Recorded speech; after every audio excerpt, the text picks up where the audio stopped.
Sini kita mau bahas terkait atau mau belajar bareng terkait microservice dan event-driven arsitektur.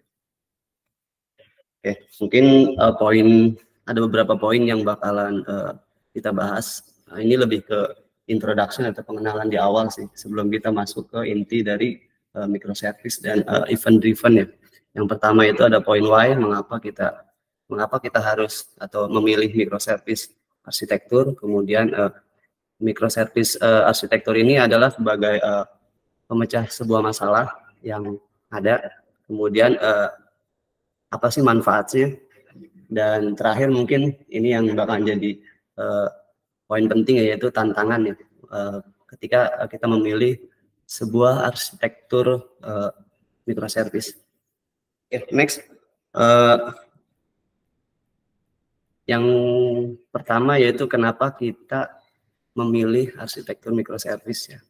Mungkin di sini poin pertama, arsitektur ini untuk style sekarang itu adalah yang paling modern dan paling populer.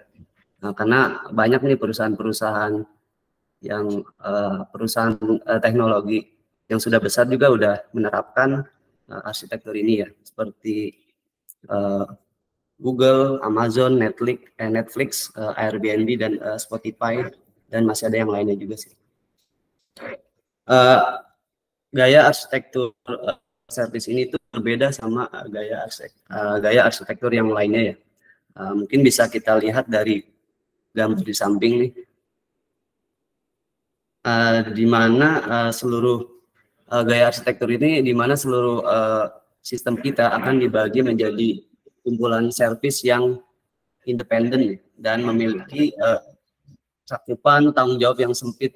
Mungkin kita bisa lihat di sini, yaitu sistem kita itu terdiri dari beberapa service, dan ini juga dikelola oleh sebuah tim yang kecil. Mungkin kita ambil contoh, yaitu misalkan di sini ada service audit. Jadi service ini tuh mengelola terkait login pengguna ataupun autentikasi, kemudian session sama token, dan otorisasi atau authorization ya. Nah, mungkin itu untuk alasan kita memilih microservice arsitektur ya. Kemudian kita ke poin selanjutnya. Oke, di sini sebagai pemecah masalah, mungkin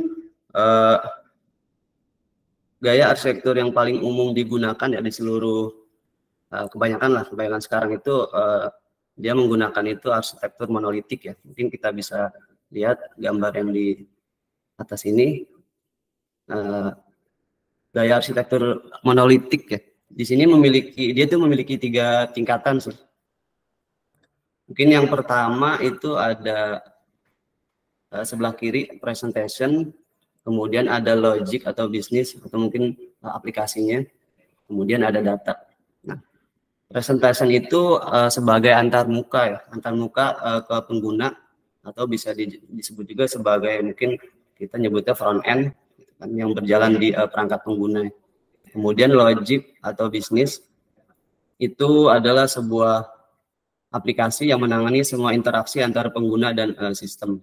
Kemudian ada data atau tempat penyimpanan, itu sebagai tempat penyimpanan data atau informasinya. Nah, kemudian arsitektur monolitik, sebenarnya arsitektur ini tuh sangat mudah diterapkan ya di perusahaan-perusahaan yang mungkin yang baru merintis ataupun startup, karena dia hanya butuh tim yang kecil ya, mungkin terdiri 1 atau 2 orang, itu udah bisa diimplement untuk seperti ide-ide kita yang mau kita sampaikan ke pengguna ya. Jadi mungkin kalau untuk perusahaan yang startup atau lagi merintis, mungkin gaya arsitektur ini pilihan yang terbaik.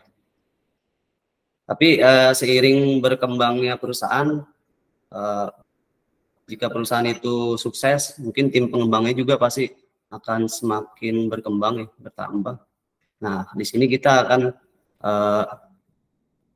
mulai menghadapi lebih banyak masalah ya. Mungkin ada 2 poin sih isunya di sini. Yang pertama, low organization scalability.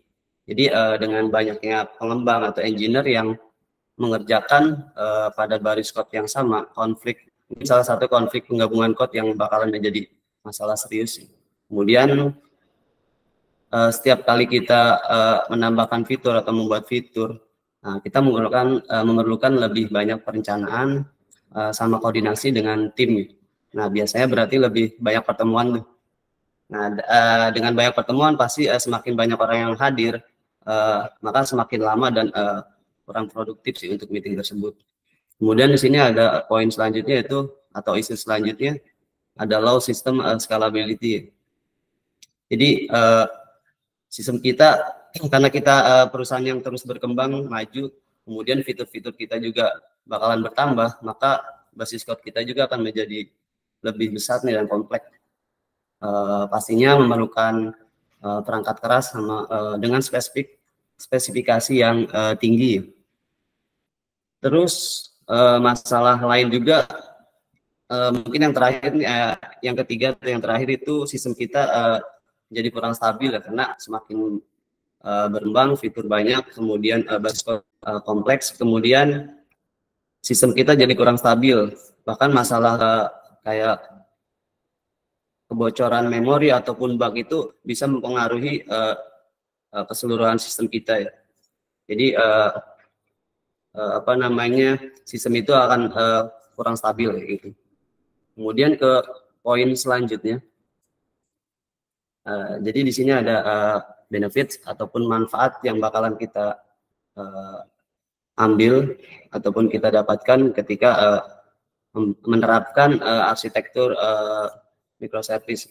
Jadi sebelum kita mempelajari manfaat dari arsitektur microservice, kita harus mengenal terlebih dahulu nih apa sih yang berkomunikasi satu sama lain. Jadi contohnya ada gambar di sini. Jadi sebuah sistem ataupun aplikasi kita akan dipecah menjadi beberapa service kecil ya. Di antara service itu akan berkomunikasi gitu. Mungkin di sini ada beberapa manfaat yang akan kita dapatkan. Yang pertama ada 2, yaitu high organization scalability. Karena setiap service hanya berisi sebagai service kita akan dipecah menjadi beberapa sistem kita akan dipecah menjadi beberapa service. Jadi service ini juga bakalan berisi sebagian fungsional sistem ya. Jadi hanya sebagian logik, pastinya basis code kita juga akan menjadi jauh lebih kecil ya. Jadi hal ini memungkinkan engineer untuk membangun sebuah service pastinya akan lebih cepat sih. Kemudian dari sisi testing atau pengujian juga setiap service yang terpisah akan menjadi lebih mudah sih, karena logik bisnis dalam service tersebut pastinya jauh lebih sedikit. Kemudian kesederhanaan basis code di setiap service juga mempercepat proses pembelajaran ya bagi anggota tim baru ya. Jadi seandainya ada new member atau member baru, pastinya lebih cepat untuk belajar di tim tersebut ya. Kemudian yang kedua itu high system scalability.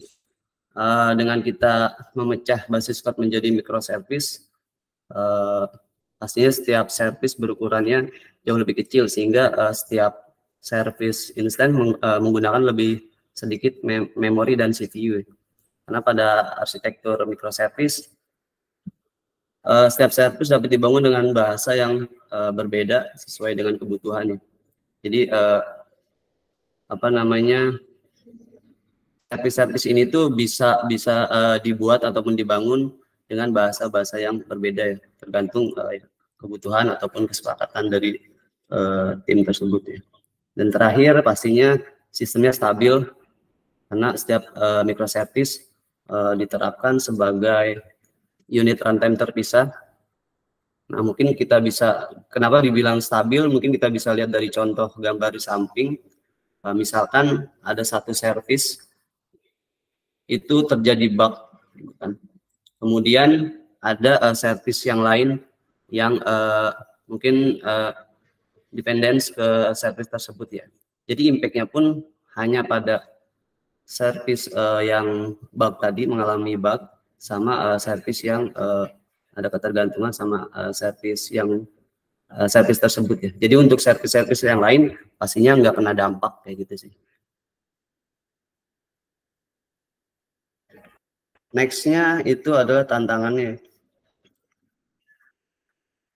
Oke, setelah kita mengetahui manfaat dari arsitektur microservice, pastinya tidak mudah nih untuk menerapkan arsitektur microservice pada sistem kita ya, karena gaya arsitektur ini hadir dengan beberapa tantangan sih.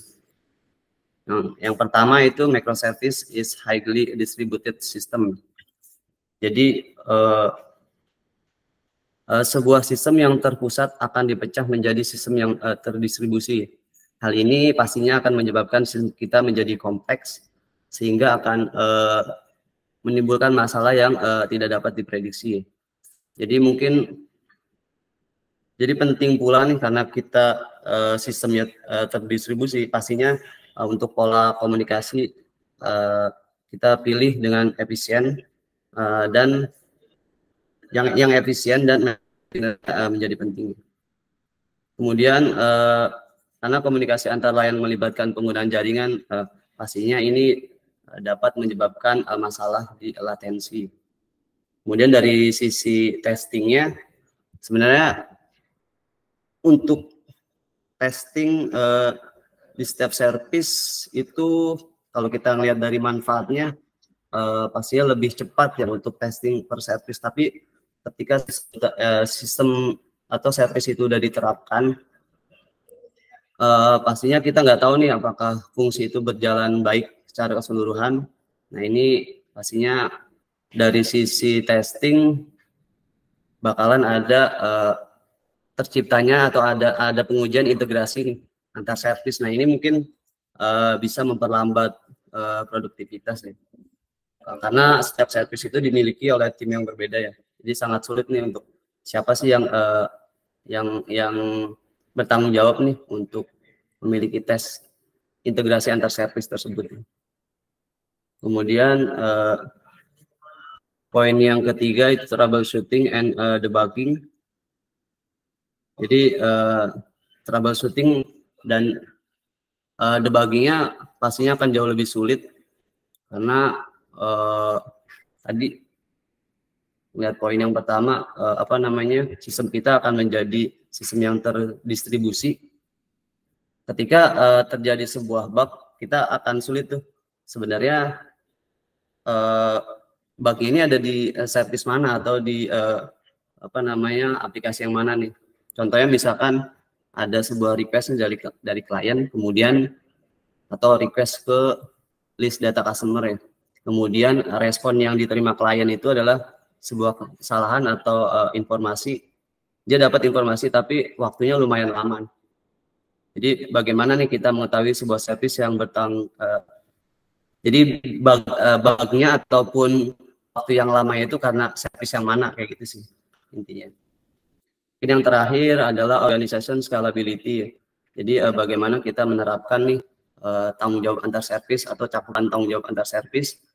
Jika seandainya kita salah menetapkan batasan antar service, nah ini dapat menyebabkan resiko penurunan ya skalabilitas organisasi. Demikian pula dengan menetapkan teknologinya, toolsnya sama best practice yang berbeda. Hal ini akan menyebabkan banyak waktu untuk memahami, bahkan mungkin juga kebingungan ya saat melihat basis code yang berbeda.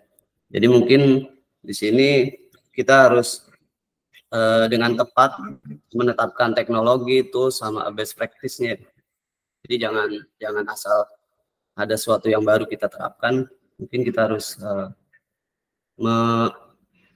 memikirkan ke depannya kayak gitu sih. Jadi mungkin harus lebih berhati-hati aja sih dalam mempertimbangkan semua tantangan yang di atas, kayak gitu aja sih. terakhir ya terima kasih atas waktunya.